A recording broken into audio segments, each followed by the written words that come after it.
Welcome back. In focus हैं कौमी assembly के मेंबर हैं पाकिस्तान तहरीक इंसाफ से राना आतिफ। 14 अगस्त को तहरीक इंसाफ जश्न आज़ादी मनाने के लिए निकल रही है, किसी एहतजाज के लिए नहीं।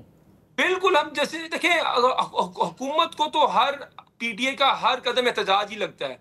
वो उसको अब मैंने तो पहले कहा कि हम आप लोगों से ज्यादा पाकिस्तानी हैं। हमें कोई हुब्बुल वतनी का कोई सर्टिफिकेट चाहिए तो हम लोग भी उस दिन सेलिब्रेट करेंगे। हुकूमत को लगेगा कि जी क्योंकि लोग अगर नहीं कर रहे हैं तो शायद वो हमारे खिलाफ ही नहीं कर रहे हैं। पीटीए के लोग भी सेलिब्रेट करेंगे 14 अगस्त को, जिस तरह सारे पाकिस्तानी सेलिब्रेट करते हैं उसे।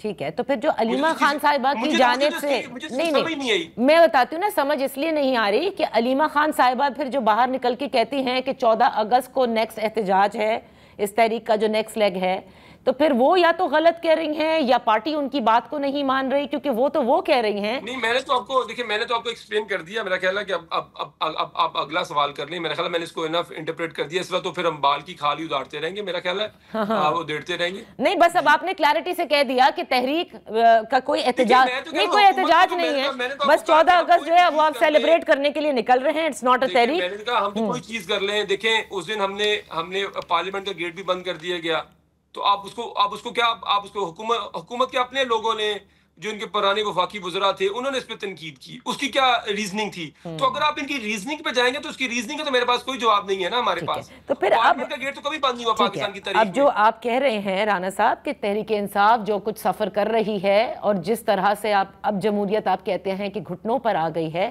तहरीक इंसाफ क्या समझती है कि अब किस तरह से आप अपनी पॉलिटिकल स्पेस हासिल कर सकते हैं?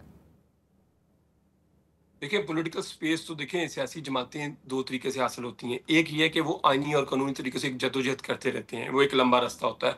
दूसरा ये कि अगर अदालती प्रोसेस है, अगर अदालतें अपहोल्ड करती हैं कॉन्स्टिट्यूशन को, रूल ऑफ लॉ को, तो उससे होता है। और तीसरा तरीका है कि पार्लियामान अपना किरदार अदा करे। देखिए, हम बारहा ये तीनों चीजें, और हम ये तीनों चीजें करने की कोशिश कर रहे हैं। फिर इसमें मज़ाकरात भी तो होते हैं ना, सियासी जमातें मज़ाकरात भी करती है, ये भी होता है।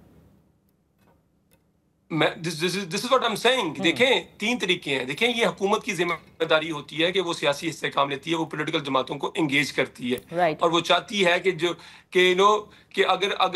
अगर पाकिस्तान, हम चाहते हैं कि पाकिस्तान आगे बढ़े, यहाँ पे सियासी इस्तेकाम है। लेकिन ये ऑपोजिशन अकेली की जिम्मेदारी तो नहीं है। क्या ये हुकूमत की जिम्मेदारी नहीं है कि वो मुल्क में सियासी इस्तेकाम लेके आए?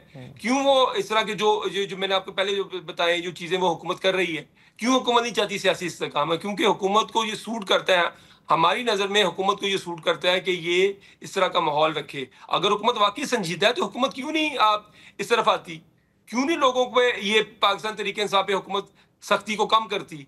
मैं तो आपसे ये बड़ा सीधा साधा सवाल पूछ रहा हूँ। हमारे 3.5 साल के अंदर मुझे आप बताएं कि एक कोई किसी पॉलिटिकल वर्कर को किसी पॉलिटिकल गैदरिंग पे कोई क्रैकडाउन हो, कोई बैन हो, कोई चीज हो। मैं तो आपको पहले बता चुका हूँ कि इन्होंने जितने एहतजाज किए हमारे दौर के अंदर 4 या 5 लॉन्ग मार्चेस हुए, हमने तो उसको सपोर्ट किया। देखें, जमहूरियत तो है ही इसी चीज का नाम है कि आप अपनी बात कर सकें, आप अपना मंशूर आगे लेके आ सकें, आप हुकूमत पे तनकीद कर सकें।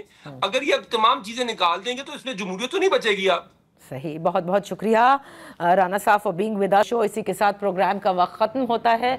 कल तक के लिए इजाजत दीजिए। अल्लाह हाफिज।